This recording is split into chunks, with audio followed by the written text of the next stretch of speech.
High, তোমরা কেমন আছো? ভিডিওটা হচ্ছে 25শে ডিসেম্বরের। এডিট করতে দেরি হয়ে গিয়েছে, তাই আপলোড করতেও দেরি হয়ে গেল। সেদিন সকাল সকাল উঠে ঘরদোর সমস্ত পরিষ্কার করে নিয়েছিলাম। 25শে ডিসেম্বর অনেকেরই অনেক জায়গায় ঘুরতে যাওয়া থাকে, ছোট্ট করে বেরোনো থাকে। আমি কোনোদিনই 25শে ডিসেম্বর কোথাও বেরোইনি। আমাদের এখানে গ্রামের দিকে খুব একটা সাজসজ্জাও হয় না, মলও নেই, ঘুরতে যাবার পার্কও নেই, রাস্তায় আলোর সাজসজ্জাও নেই। মানে মোটের দিক থেকে বলতে পারো একটা ক্রিসমাস ভাইব কিন্তু আমাদের গ্রামে নেই। তো আমরা গ্রামের মানুষরা শহরের মানুষের থেকে অনেক বেশি সমস্ত জিনিস সেলিব্রেট করি। ছোট কিছুই যখন নেই, তাহলে তোমরা কি করে ক্রিসমাস ভাইবটা নাও? নি কেন? যদি বাজারে যাই দেখি প্রচুর মানুষ বাজার করছে, পিকনিক রয়েছে, কোনো মাঠে ছোট্ট ছোট্ট ছেলেগুলো গান বাজাচ্ছে, কেউ ব্লুটুথ কানেক্ট করছে, কোথাও বিভিন্ন ধরনের গান বাজছে। সেটা দেখে বোঝা যায় আচ্ছা আজকে ক্রিসমাস। বাজারের ভিড় দেখে বোঝা যায় আজকে বাড়িতে বাড়িতে বেশ মজার রান্না হবে। বিভিন্ন রকমের গান ভেসে আসে। তখন বোঝা যায় যে পাড়ার ছেলেরা একটা ফিস্টের আয়োজন করেছে, কারণ আজ Christmas.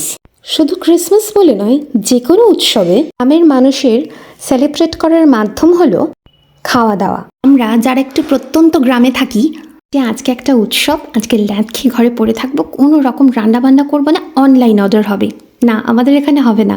Zomato, Zepto, Swiggy, Blinkit কিচ্ছুটি নেই। অনেককে বলতে শুনেছি গ্রামের মানুষরা ভীষণ খায়, ভীষণ কেনাকাটা করে। না, আসলে কি জানেন, গ্রামের মানুষ মানে আমাদের আনন্দ অনুষ্ঠানের মাধ্যম শুধুই মাত্র একটু খাওয়া দাওয়া করা, একটু কেনাকাটি করা। উৎসবের দিনে মাছ মাংস বিভিন্ন রকম রান্না, একসাথে 5 পদ রান্না, এসব দেখে অনেকে ভাবে গরিবের ঘোড়া রোগ। না, গ্রামে থাকি মানেই গরিব সেটা নয়। আমাদের রাস্তার চকমকে আলো, মলের অত সুন্দর সাজসজ্জা দেখার স্কোপটা হয় না, তো আমাদের এটাই মাধ্যম আনন্দ করে থাকার। তাই আমি ঘরে আছি বলে আমি বা বাদ পড়ি কেন? আমি আর মা প্রতিবারের মতো 25শে ডিসেম্বর একটা খাওয়ার আয়োজন করেছিলাম। না না না, আমি আর মা খাবো বলেই। যে ছুটি, কিছু কিছু আনন্দের দিন একটু আলাদা করে সেলিব্রেট করলে ভালো লাগে। আর ওই যে বললুম, আমাদের সেলিব্রেটের মাধ্যম হচ্ছে ভালো মন্দ রান্না করে খাওয়া। সেই দিন তাই আমার আর মায়ের জন্য রান্না করেছিলাম দুপুরে খাওয়ার জন্য fried rice, dry chilli chicken আর পনিরের কোফতা দিয়ে একটা তরকারি। ওটা কিন্তু দারুণ হয়েছিল খেতে, একদম বিয়েবাড়ির মতো গন্ধ বেরোচ্ছিল। আর তোমরা ভিডিওতে হয়তো দেখেছো, সকালবেলা মা করেছিল আমার আবদারে চাউমিন। মায়ের হাতের চাউমিন অমৃত। মা এত ভালো চাউমিন বানায় যে ভাবা যায় না।